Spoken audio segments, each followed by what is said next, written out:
আসসালামু আলাইকুম। বিটিভি চট্টগ্রামের সংবাদে সবাইকে স্বাগত জানাচ্ছি জুবাইদা গুলশানারা। প্রথমেই সংবাদ শিরোনাম। মর্মান্তিক বিমান দুর্ঘটনায় নিহতদের স্মরণে উপদেষ্টা পরিষদের শোক প্রস্তাব। নিহতদের আত্মার শান্তি কামনায় আগামীকাল সকল ধর্মীয় প্রতিষ্ঠানে বিশেষ প্রার্থনা।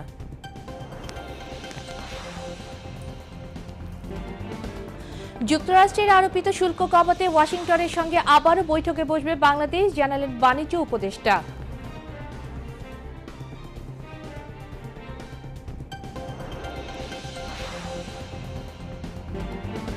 সাবেক প্রধান বিচারপতি এবিএম খায়রুল হক গ্রেফতার।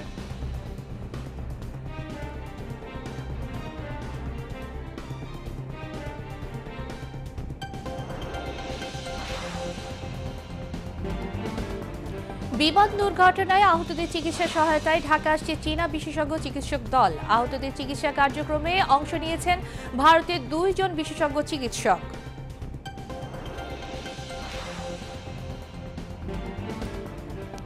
রাষ্ট্রের বিরুদ্ধে গিয়ে তত্ত্বাবধায়ক সরকার ইস্যুতে রায় দিয়ে সাবেক প্রধান বিচারপতি খায়রুল হক জনগণের সাথে প্রতারণা করেছেন, মির্জা ফখরুলের মন্তব্য।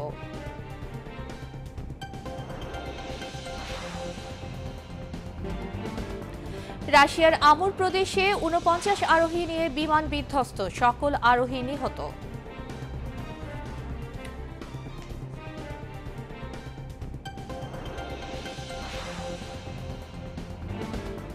এবং শেষ টি-20 ম্যাচে টস হেরে বাংলাদেশের বিপক্ষে ব্যাটিংয়ে পাকিস্তান, হোয়াইট ওয়াশের আশা টাইগারদের।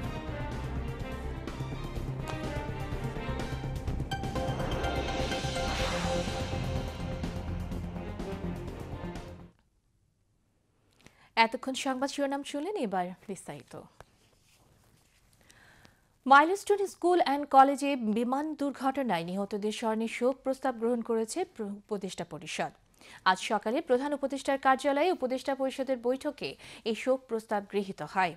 প্রধান উপদেষ্টা প্রফেসর মোহাম্মদ ইউনুস বৈঠকে সভাপতিত্ব করেন।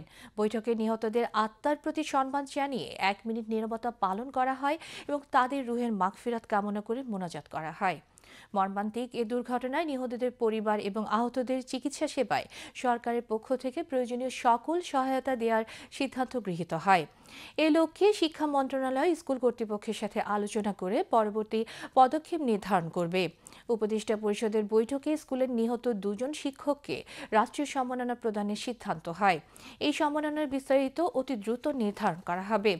এছাড়া নিহতদের আত্মার মাগফিরাত কামনা করে ও আহতদের সুস্থতা কামনা করে আগামীকাল সকল ধর্মীয় প্রতিষ্ঠানে বিশেষ প্রার্থনার সিদ্ধান্ত হয়।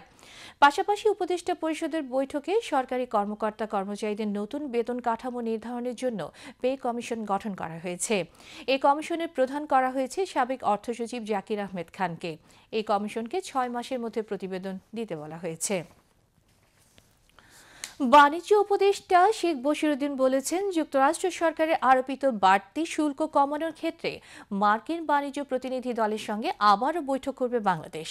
তিনি যুক্তরাষ্ট্রের বাজারে বাংলাদেশি পণ্যের উপর আরোপিত শুল্ক কমানোর বিষয়ে আশাবাদ ব্যক্ত করে বলেন, আমন্ত্রণের অপেক্ষায় আছেন তারা। বৈঠক হবে এবং শুল্ক কমবে বলেও আশাবাদ তিনি।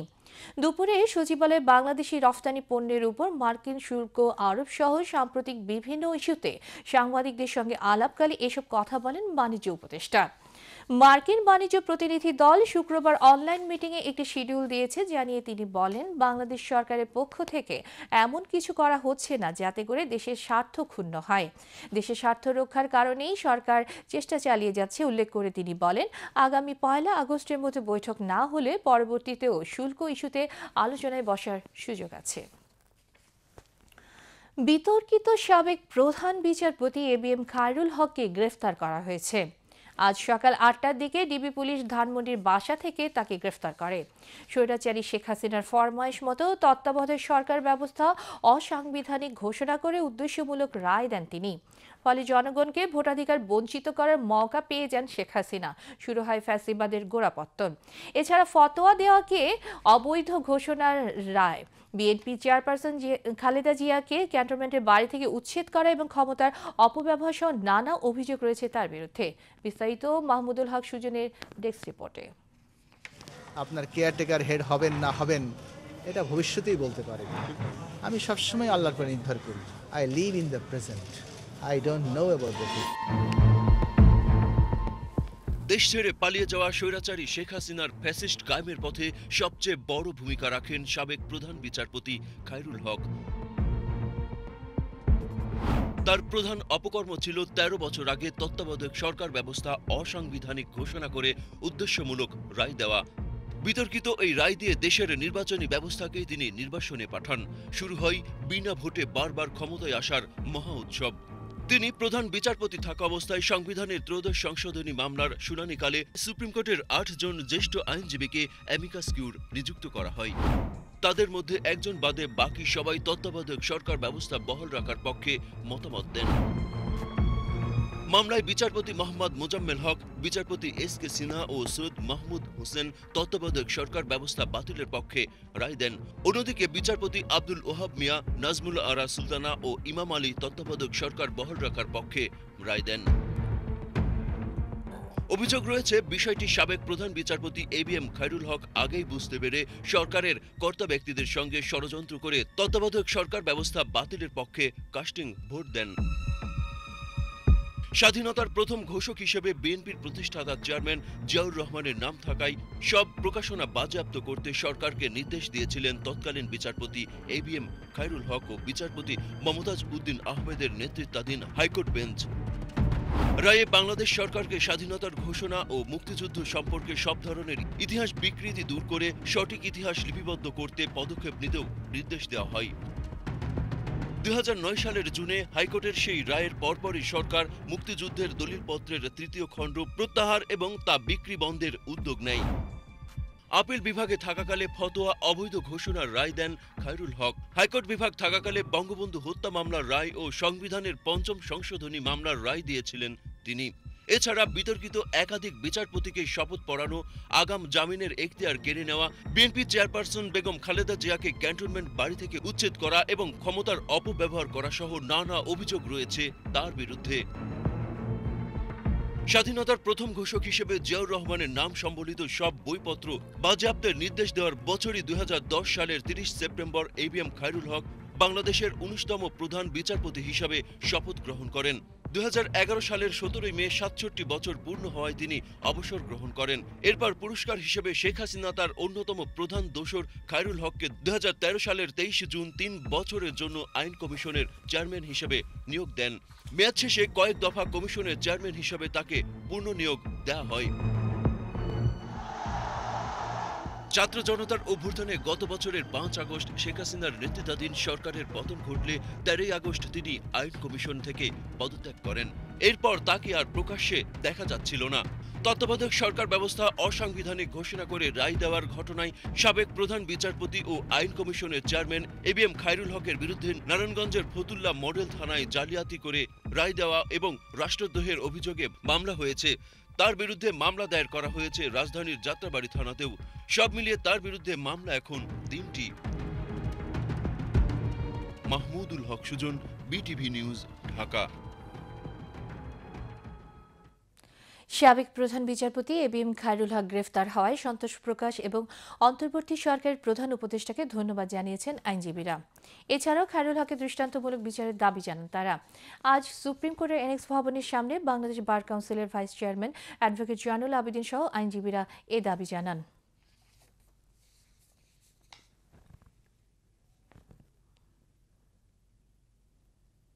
এই খায়রুল হক যখন জাজমেন্টটি দিয়েছিল তত্ত্বাবধায়ক সরকার বাতিল করে, ওই সময় আমি এই বারের সভাপতি ছিলাম। আমি তখন সমস্ত অ্যামিকাস কিউরিদের সাথে কথা বলেছি যে খায়রুল হক একদিকে আপিল বিভাগের রুল ভায়োলেট করেছেন, ২ নম্বর হলো তিনি যখন জাজমেন্ট দিয়েছেন তখন তার কোনো ওথ ছিল না, কেননা শপথ পড়ে তিনি প্রধান বিচারপতি হয়েছিলেন। যখন রিটায়ার করেছেন তখন আর তার কোনো ওথ থাকে না, is not the oath bound. Khairul হকের কারণে একটি নির্বাচনও সুষ্ঠু হয় নাই। শুধু তাই নয়, এই খায়রুল হকের কারণে আয়নাঘর হয়েছে। এই খায়রুল হকের কারণে হাজার হাজার মায়ের কোল খালি হয়েছে। এই খায়রুল হকের কারণে লক্ষ লক্ষ অবৈধ মামলা হয়েছে। দেশনেত্রী বেগম খালেদা জিয়াকে এক কাপড়ে বাড়ির থেকে বের করে দিয়েছে। এর জন্য খায়রুল হক দায়ী। কোন অবস্থাতেই দায় খায়রুল হক এড়াতে পারে না।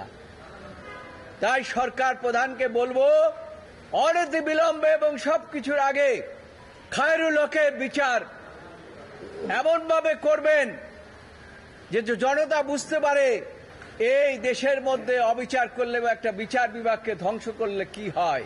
ভবিষ্যতেও বিচারপতিরাও সাবধান হয়ে যাবে। রাজধানীর উত্তরায় মাইলস্টোন স্কুল অ্যান্ড কলেজে যুদ্ধ বিমান বিধ্বস্তের ঘটনায় অগ্নিদগ্ধদের চিকিৎসা সেবা দিতে সন্ধ্যায় ঢাকা আসছে চীনের ৫ সদস্যের বিশেষজ্ঞ চিকিৎসক দল।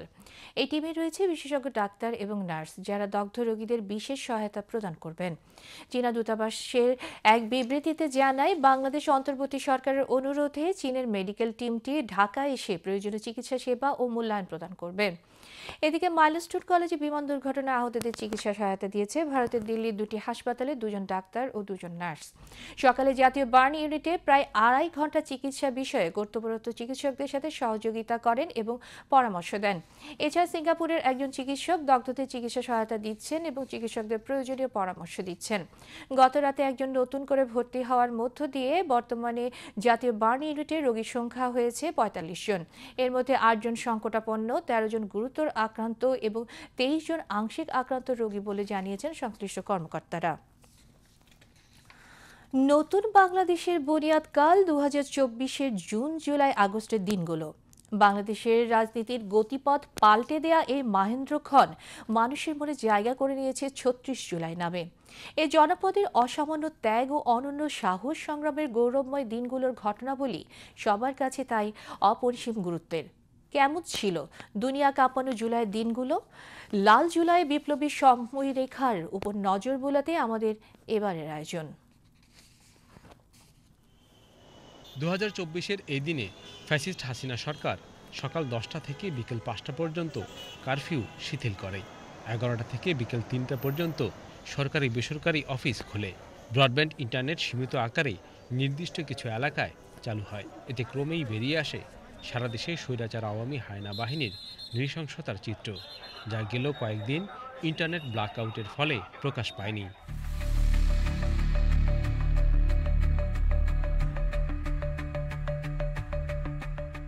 সমন্বয়ক রিফাত রশিদ ফ্যাসিস্ট হাসিনার নৃশংসতার বিবরণ দেন এইভাবে: আজকের দিনটা অনেকটা যুদ্ধের মাঝে বদ্ধভূমি খুঁজে পাওয়ার মতো।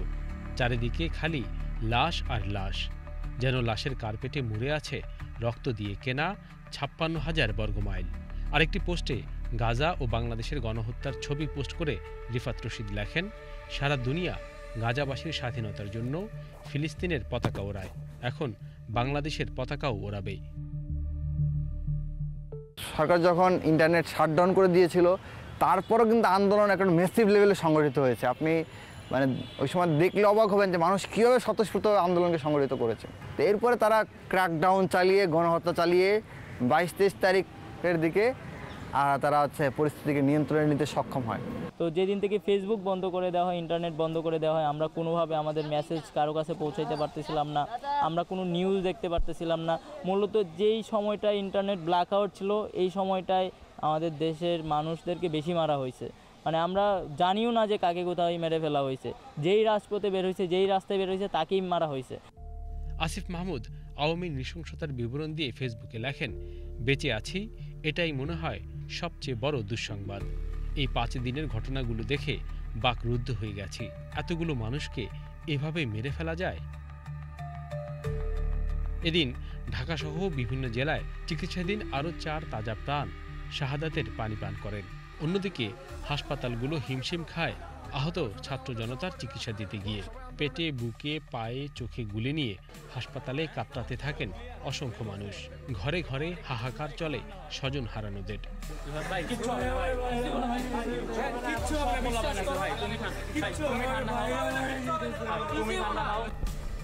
সন্তান সবার জন্যই, কিন্তু আমার শান্তমণি মনে হয় আমার জন্য একটু অন্যরকম ছিল। আমার সন্তান আমার জন্য এক নিয়ামত ছিল। আমার যে ছেলে মেহমান আসলে তার সামনে মুরগি কাটা যেত না, রক্ত দেখলে সে কান্না করতো। ওর ছোটোবেলায় ওর সামনে কুরবানির গরু জবাই করা যেত না, যখন আমরা কুরবানির গরু জবাই করতাম ওকে লুকিয়ে রাখতাম। একটু হাত কাটলে একটু রক্ত বের হইলে সে শুধু লাফাই লাফাই কান্না করতো, আম্মু আমার কিছু হবে। আর আমার এই সন্তানের এত বড় কিছু হয়ে গেল, সেই সময় আমি একটু পাশে ছিলাম না, আমি একটু সান্ত্বনাও দিতে পারলাম না। তোমার কিছু হবে না শান্তমণি, আমি তো পাশে আছি।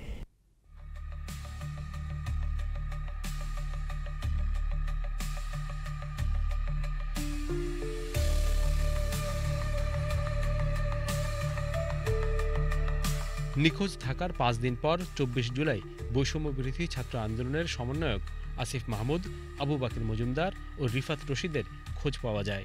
আসিফ মাহমুদ নিজের ফেসবুকে নিখোঁজ হওয়া থেকে উদ্ধার হওয়ার বিবরণ দিয়ে লেখেন, এই 4-5 দিনে যতবার জ্ঞান ফিরেছে ততবার ইঞ্জেকশন দিয়ে সেন্সলেস করে রাখা হয়েছে।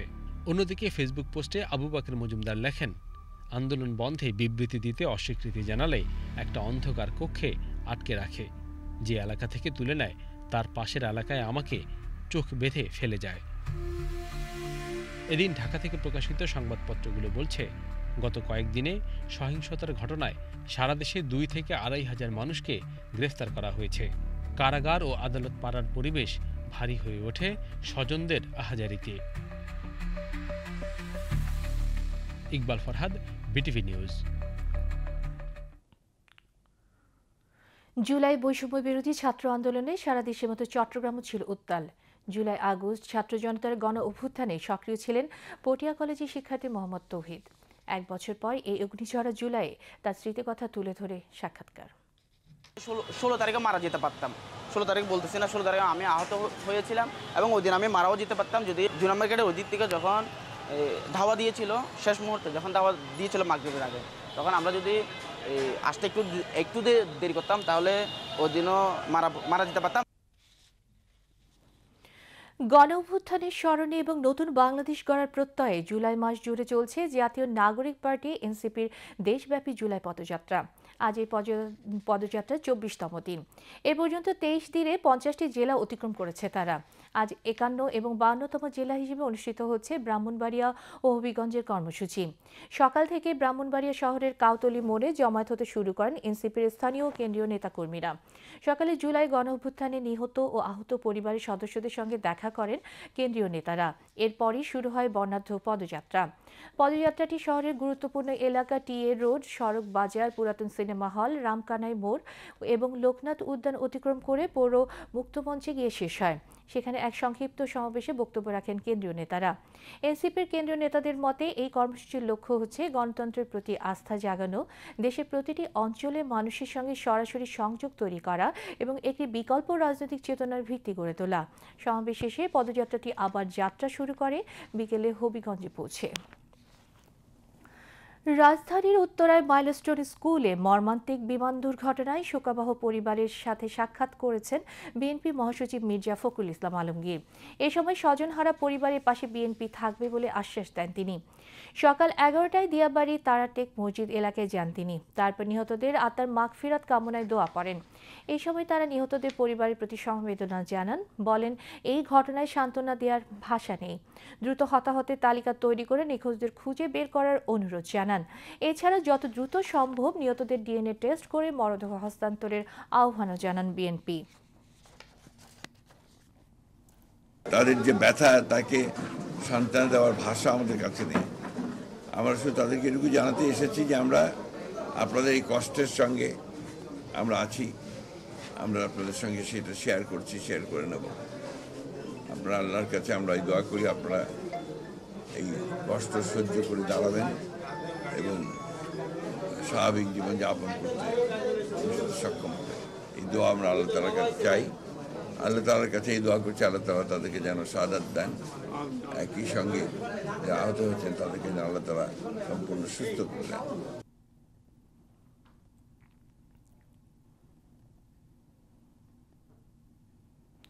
এবার আন্তর্জাতিক সংবাদ।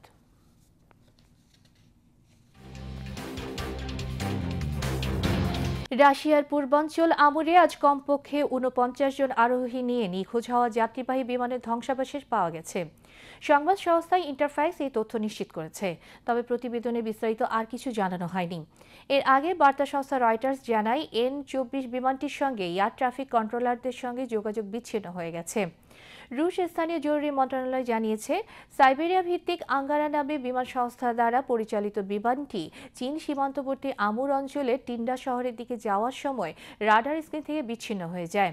আঞ্চলিক গভর্নর ভ্যাসিলি ওরলোভ জানিয়েছে, প্রাথমিক তথ্যানুযায়ী বিমানটিতে 5 শিশুসহ 43 জন যাত্রী ছিলেন। এছাড়া এতে 6 জন ক্রু সদস্য ছিলেন। বার্তা আদান প্রদানের মাধ্যমে টেলিগ্রামে তিনি লিখেছেন, বিমানটির খোঁজে প্রয়োজনীয় সকল বাহিনী মোতায়েন করা হয়েছে।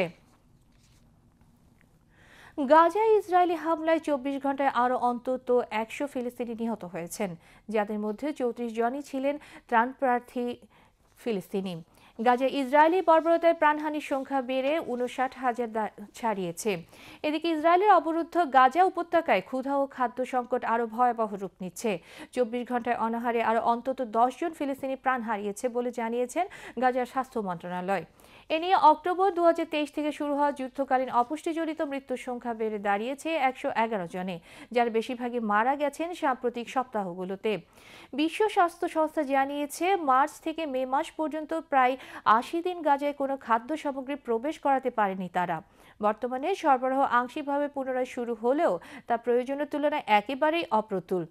মানবাধিকার ও ত্রাণ সংস্থাগুলোর পক্ষ থেকেও উদ্বেগ বাড়ছে।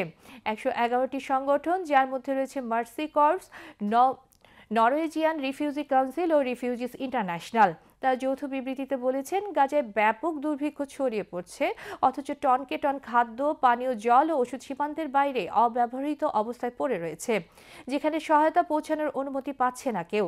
এক বিবৃতিতে একজন ত্রাণকর্মী বলেন, গাজার মানুষজন এক ধরনের ধীর যন্ত্রণাদায়ক মৃত্যুর সম্মুখীন। এটি একটি পরিকল্পিত দুর্ভিক্ষ, যা ইসরায়েলি সামরিক বাহিনী পরিচালনা করছে। বিশ্ব সম্প্রদায়ের নীরবতায় এই প্রকৌশলগত দুর্ভিক্ষ আরও দীর্ঘস্থায়ী প্রাণঘাতী হয়ে উঠছে বলে সতর্ক করেছেন বিশ্লেষকরা। বহু আন্তর্জাতিক সংস্থা অভিযোগ করেছেন যে ইসরায়েল ও তার মিত্রদের বাধার কারণে গাজার ভেতরে জরুরি মানবিক সহায়তা পৌঁছানো সম্ভব হচ্ছে না। শিশুরা কেবল অপুষ্টিতেই মারা যাচ্ছে না, বরং প্রয়োজনীয় চিকিৎসার অভাবে দীর্ঘ ভোগান্তির পর মৃত্যুর কোলে ঢলে পড়ছে। ইউক্রেনের প্রেসিডেন্ট ভলোদিমির জেলেনস্কি দুর্নীতি বিরোধী সংস্থাগুলোর স্বাধীনতা কমিয়ে একটি বিল পাশ করেছেন। বিতর্কিত এই বিলের কারণে ইউক্রেনে 3.5 বছরের যুদ্ধের মধ্যে প্রথম সবচেয়ে বড় বিক্ষোভ দেখা দিয়েছে। সমালোচনা হচ্ছে আন্তর্জাতিক অঙ্গনেও। মার্শাল লয়ের আওতায় ইউক্রেনে বড় ধরনের বিক্ষোভ সমাবেশের উপর নিষেধাজ্ঞা থাকলেও তা উপেক্ষা করে মঙ্গলবার হাজার হাজার ইউক্রেনীয় রাজধানী কিয়েভ ও অন্যান্য নগরীর রাস্তায় নেমে আসে। তারা লজ্জা, ইউক্রেন রাশিয়া নয় স্লোগান দেয়। বুধবারও আন্দোলন কর্মীরা সামাজিক যোগাযোগ মাধ্যম মানুষজনকে কিয়েভের প্রাণকেন্দ্রে বিক্ষোভের নামার ডাক দেয়। নতুন আইনে প্রসিকিউটর জেনারেলকে National Anti Corruption Bureau NABU ও specialized anti corruption prosecutors office স্যাপের উপর পূর্ণ নিয়ন্ত্রণ দেওয়া হয়েছে। সমালোচকরা বলছেন, এ নিয়ন্ত্রণের ফলে সংস্থাগুলোর কর্তৃত্ব খর্ব হবে। বুধবার এক ভাষণে ইউক্রেনের প্রেসিডেন্ট ভলোদিমির জেলেনস্কি বলেছেন, দুই সংস্থায় এখনও কাজ চালিয়ে যাবে, তবে তাদেরকে রুশ প্রভাব থেকে মুক্ত থেকে কাজ করতে হবে। তিনি ইউক্রেনের দুর্নীতি বিরোধী সংস্থাগুলোর দক্ষতারও সমালোচনা করেন। নতুন আইনের পক্ষে যুক্তি দেখিয়ে তিনি বলেছেন, তার এই পদক্ষেপ দুর্নীতির বিরুদ্ধে লড়াইয়ে রাশিয়ার প্রভাব দূর করবে এবং দোষীদের শাস্তি নিশ্চিত করবে। তবে সমালোচকদের ভাষ্য, এই প্রক্রিয়া ইউক্রেনের 1 দশকেরও বেশি সময়ের গণতন্ত্রপন্থী এবং দুর্নীতি বিরোধী প্রচেষ্টার সঙ্গে বেমানান। নতুন আইনটিকে অনেকে ইউক্রেনের কয়েক দশকের গণতান্ত্রিক শাসন ব্যবস্থা, স্বচ্ছতা এবং ইউরোপীয় ইউনিয়নে সদস্য পদের পথে অগ্রযাত্রার বিরুদ্ধে বিশ্বাসঘাতকতা হিসেবেই দেখছেন। সমালোচকরা বলছেন, নতুন আইনের ফলে এই সংস্থা দুটির স্বাধীনতা বলে আর কিছু থাকবে না এবং সংস্থাগুলো রাজনৈতিক হাতিয়ারে পরিণত হওয়ার ঝুঁকি থাকবে। আবারও দেশের খবর। চট্টগ্রাম কলেজিয়েট স্কুলে চলছে ক্লাসরুমের পাশে বইমেলা। 3 দিনের এই আয়োজনে আজ দ্বিতীয় দিন। এর আগে নগরে আরও 2টি বিদ্যালয়ে এ ধরনের বইমেলার আয়োজন করা হয়। এই আয়োজন ছাত্রছাত্রীদের জ্ঞান ও বিশ্ববিখ্যার নতুন দুয়ার উন্মোচনে সহায়ক হবে বলে আশাবাদী আয়োজকরা। বিস্তারিত সুরেশ কুমার দাসের প্রতিবেদনে, ক্যামেরায় ছিলেন রিফাত আহমেদ পার্থ। চট্টগ্রাম কলেজিয়েট স্কুলের ক্লাসরুমের পাশে বইমেলা, থরে থরে সাজানো নানা বিষয়ের বই। ছাত্ররা এসে বই খুলে দেখছে, পড়ছে। এমন একটি ব্যতিক্রম ধারার বইমেলা দেখে ছাত্ররা যেমন আনন্দিত, তেমনি আনন্দিত শিক্ষক ও আয়োজকগণ। এটা আমাদের জন্য খুবই গৌরবের বিষয় যে এটা স্কুলে বইমেলাটি হচ্ছে। আমরা স্টুডেন্টরা ফ্রিতে বই পড়তে পারছে এবং ভালো লাগলে সেটা কিনছে। তো এই বইমেলাটা প্রত্যেক বছর হলে আমরা মনে করব স্টুডেন্টের মানসিক বিকাশে আরও ভালো অগ্রগতি হবে। এখনও দেখা শেষ করিনি, তবে এখানে মধ্যে যে সায়েন্স ফিকশন যে কল্পকাহিনীগুলো আছে ওগুলো খুব ভালো লাগছে। আমি যখন আলাদা করে স্কুলের মধ্যে একটা এই যে অর্ধবার্ষিক পরীক্ষা শেষ হয়েছে, এটার পর যে একটা বিনোদনের জন্য একটা যে বিষয়টা, ওইটা এখান থেকে আমি উপলব্ধি করতে পারছি।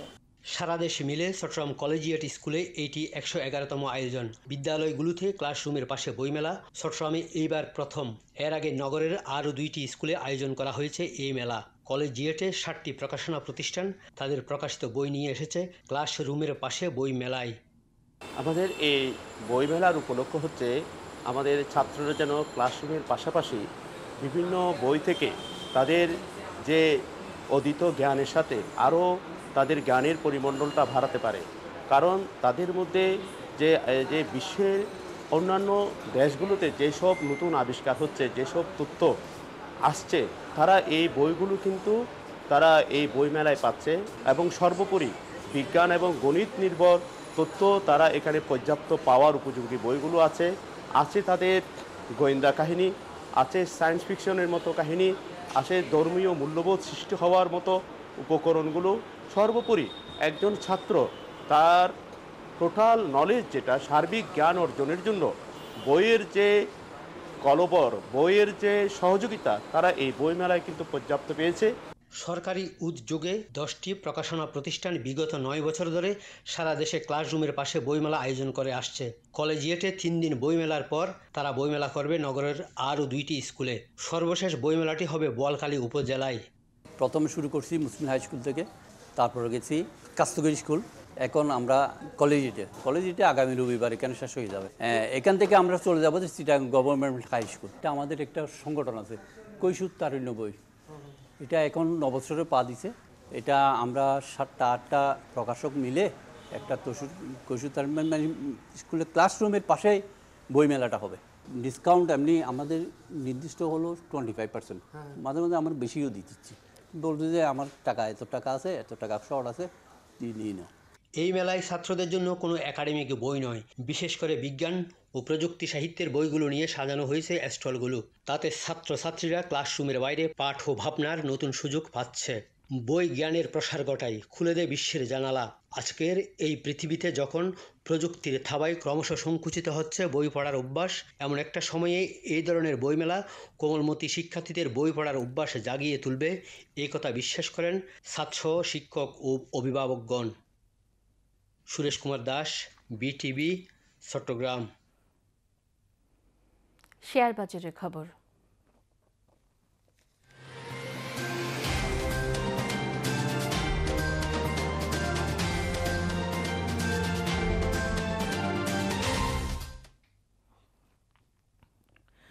চট্টগ্রাম স্টক এক্সচেঞ্জে চাঙ্গাভাব অব্যাহত রয়েছে।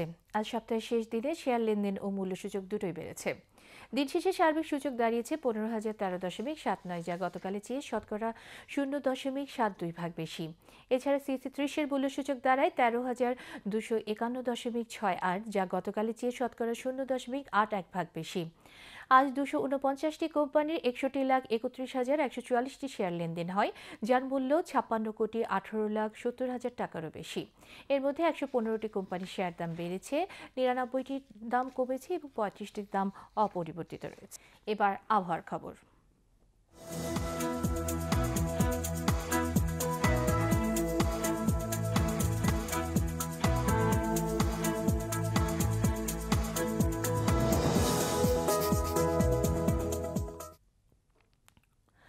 উত্তর বঙ্গোপসাগর ও তৎসংলগ্ন এলাকায় একটি লঘুচাপ সৃষ্টি হয়েছে।